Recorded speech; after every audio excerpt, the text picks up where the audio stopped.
Welcome to the Church of Thomas. These are excerpts from Awakenings in an Age of Angels by Angel Eliza. This chapter is Elements.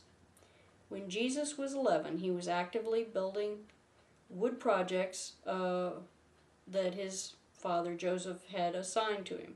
When Joseph left him alone in the shop to work, he would spend too much time talking to his dad. His lack of completed projects just made Joseph double his workload to show him that the work did not just go away, but backed up until he was caught up. It was a good lesson in completing what you start. Jesus did not agree. The increased workload frustrated Jesus. It basically removed any chance to learn from his dad. His dad was quiet on the subject. Jesus decided to think outside the box, so to speak. His dad had told Jesus that he could achieve anything that he willed to be.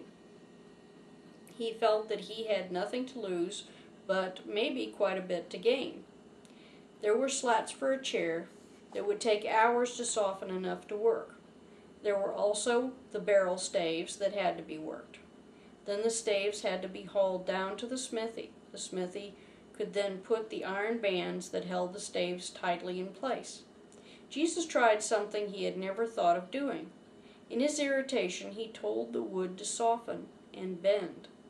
They bent to his will with no cracking, as though they had been in warm water for 6 or 7 hours.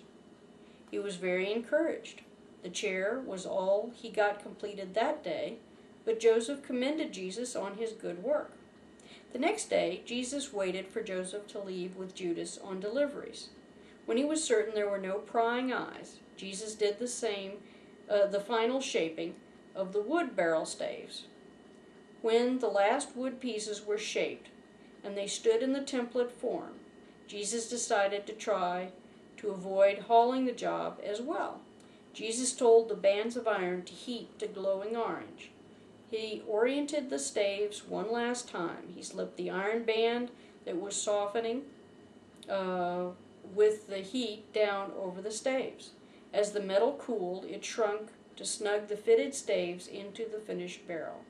Jesus was overjoyed. It worked. He checked for alignment and then flipped the partly assembled barrel over. He wanted to get the second band finished before anyone came and found out what he had done. The second band heated more quickly with his confidence stoked, like the fire that normally would have been used to laboriously soften that band. Quickly fitting the second band, he stood back. Jesus was ecstatic, and then to see that the metal cooled to gray and then black with oxidation.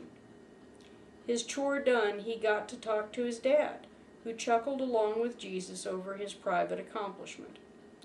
Lessons went on well that day, having honored both Joseph and his dad in the same day. Joseph was a little surprised at this completion because he had not left any coins to pay the smithy to work the bands. He guessed wrongly that maybe Jesus' persuasion had gained some measure of credit for the family.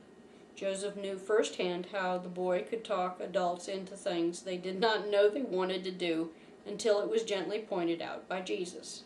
Joseph just reserved the money for when the smithy did come to collect. After a sideways look at Jesus, but then he let it go. Jesus just smiled sweetly. He had gotten what he needed without hurting his foster father. Judas missed working with Jesus. They did not play anymore because they were almost men. Joseph was not as vital and strong as he used to be. Judas helped with another set of hands loading and unloading the furniture. Joseph preferred the company of Judas, who had a good, down-to-earth sense of humor and easy manner.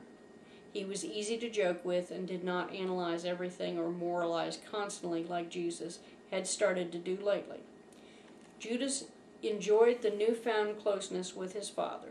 Judas was too busy working to notice the sidelong looks that Joseph gave to Jesus.